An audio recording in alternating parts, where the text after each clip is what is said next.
Hello friends, मेरा नाम नंदिनी है। मेरे चैनल यूट्यूब सहेली में आप सभी का बहुत बहुत स्वागत है। अगर हम आयुर्वेद की बात करें तो ऐसी बहुत सारी चीज़ें होती हैं जिनको हमें साथ में मिलाकर नहीं खाना चाहिए।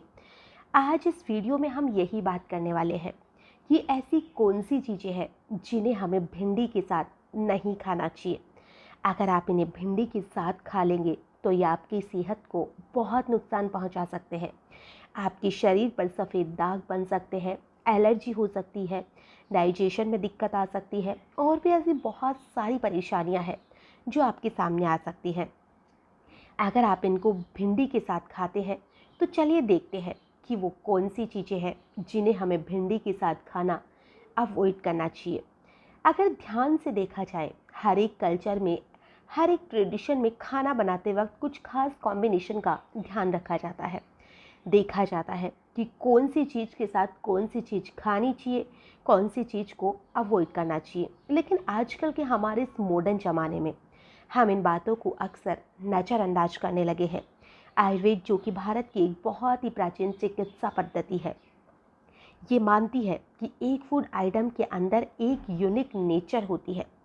जो दो अलग अलग नेचर वाले फूड्स को अगर एक साथ मिला दिया जाता है तो ये हमारी बॉडी के बैलेंस को डिस्टर्ब कर सकती है।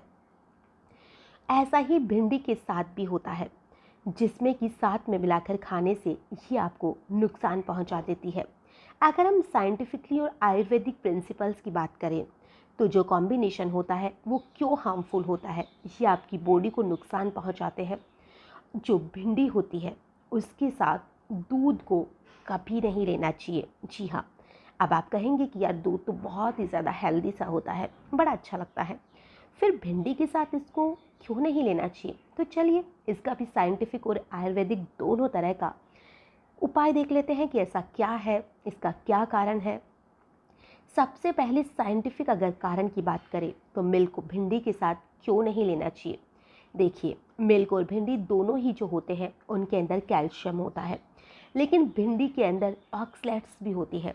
जब ये दोनों कंबाइन होती है तो ऑक्सलेट कैल्शियम के साथ बाइंडर के एक कॉम्प्लिकेशन ऑक्सलेट्स कहते हैं, जो कि बॉडी में आसानी से एब्जॉर्ब नहीं हो पाते हैं और इसकी वजह से हमारी किडनी के अंदर स्टोन पैदा कर देते हैं।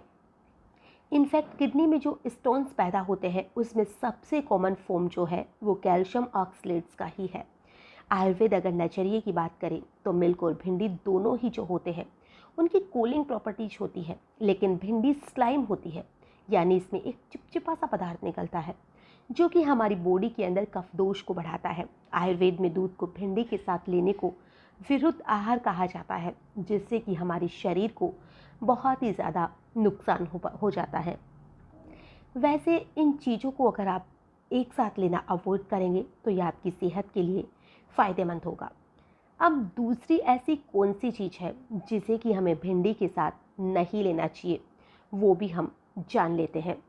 खाना खाने के बाद चाय पीने की आदत, वैसे तो खाना खाने के बाद आपको चाय नहीं पीनी चाहिए, ये सभी लोग कहते हैं और वाकई में ये आपके खाने को नहीं पचने देती है। लेकिन अगर आप खाने में भिंडी खा रहे हैं और ऐसे मामले में और भी ज़्यादा ये नुकसान पहुंचा सकती है।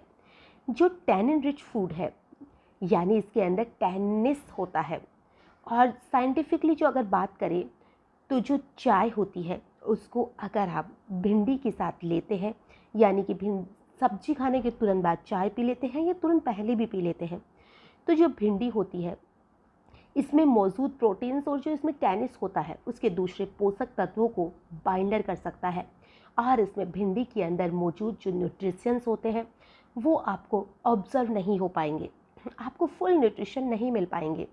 तो अगर साइंटिफिक बात करते हैं तो आयुर्वेद के अनुसार भिंडी और दूध को साथ लेना आपके लिए नुकसानदायक हो सकता है।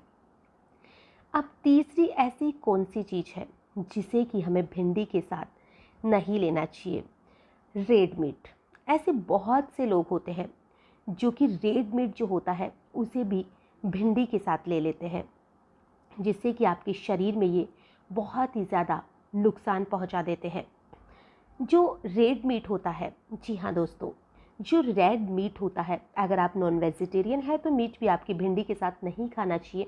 मीट डाइजेस्ट करने में हैवी होता है और जब भिंडी के साथ इसको खाया जाता है तो ये कुछ बहुत बड़ी हेल्थ प्रॉब्लम्स हमारे अंदर क्रिएट कर सकता है।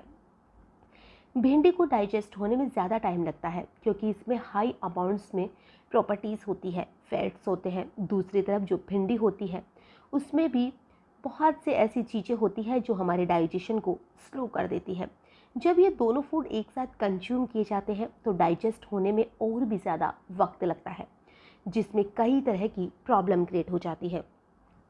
फॉर्मन, अगर आयुर्वेद की हम बात करते हैं तो इससे पित्त और कफ दोष बढ़ सकते हैं। भिंडी जो कि प्राइमर कफ एनहांसिंग होती है, जब ये हेवी मीट के साथ कंबाइन की जाती है तो ये और भी ज़्यादा परेशान कर सकती है, यानी कि तीनों दोषों में कुछ ना कुछ अनबैलेंस हो ही जाएगा। बल्कि कभी कभी ये जो लेथार्जी, हैवीनेस है, स्किन प्रॉब्लम्स है, सफ़ेद दाग होते हैं, इनको भी ये पैदा कर सकती है। तो जो भिंडी होती है उसके साथ जो मांस होता है उसे खाना पूरी तरह से आपको बंद कर देना चाहिए, क्योंकि इसे अगर आप साथ में खाएंगे तो ये आपके शरीर को बहुत ही ज़्यादा नुकसान पहुंचा देगा। तो इन चीज़ों को आप साथ में खाना थोड़ा अवॉइड करिए, नहीं तो हो सकता है कि ये आपके शरीर को नुकसान पहुंचा दे। एक और ऐसी चीज़ है जिसे कि हमें भिंडी के साथ नहीं खाना चाहिए और वो है मूली, जो कि अक्सर सलाद के तौर पर या सब्जी के तौर पर, भुजिया में बहुत सी जगह हम मूली का यूज लेते हैं। और जो मूली होती है उसे भी भिंडी के साथ बिल्कुल नहीं खाना चाहिए। अगर साइंटिफिकली मूली जो होती है वो गैस फॉर्मिंग में होती है, क्योंकि इसके अंदर सल्फ़र होता है। ये डाइजेशन प्रोसेस के दौरान ब्रेक डाउन होते हैं और इसे पेट में गैस बनती है ज़्यादा। वही अगर हम बात करें भिंडी की, तो भिंडी के साथ जब इसे खाया जाता है तो ये कॉम्बिनेशन बहुत ही ज़्यादा गैस बनाता है, जिसे पेट फूलना, पेट में दर्द होना, इंडाइजेशन की प्रॉब्लम होना। और अगर आयुर्वेद की बात करें तो जो मूली होती है वो वात दोष को बढ़ाती है और इसका टेस्ट, यानी कि इसका जो रस होता है वो भी जो भिंडी के साथ अगर मिल जाएगा तो ये कफ और वात दोनों को डिस्टर्ब कर देगा। इसलिए इन्हें भी आपको साथ खाने से अवॉइड करना चाहिए। पांचवी और आखिरी चीज़ ऐसी कौन सी चीज़ है जिसे कि भिंडी के साथ नहीं खाना चाहिए, और वो चीज़ है करेला। जी हाँ, कड़वेपन के लिए जाना जाने वाला करेला नेचुरली कूलिंग इफ़ेक्ट रखता है और इसमें एंटी डायबिटिक प्रॉपर्टीज़ भी होती है। लेकिन जब इसको भिंडी के साथ खाया जाता है कंबाइन करके, इसका जो कूलिंग इफ़ेक्ट होता है वो बहुत ज़्यादा बढ़ जाता है और इससे कफ और दोष जैसी परेशानियां भी बढ़ जाती है। करेला जो होता है इसे खाना बहुत ही ज़्यादा फ़ायदेमंद होता है। अगर इसे डायबिटीज़ वाले खाते हैं तो ये उनके लिए वरदान का काम करता है। और जो ये करेला होता है, लेकिन अगर इसे आप भिंडी के साथ खाते हैं तो ये आपके लिए हैवी बन जाएगा और ये आपके शरीर में परेशानियां पैदा करने लग जाएगा। तो आप करेला और भिंडी की सब्जी खाते हैं तो इन्हें मिक्स करके ना खाएं, यानी कि साथ में ना खाएं, जिससे कि आपके शरीर में फ़ायदा पहुंच जाए। आज के लिए बस इतना ही, फिर मिलते हैं किसी नई अच्छी सी जानकारी के साथ।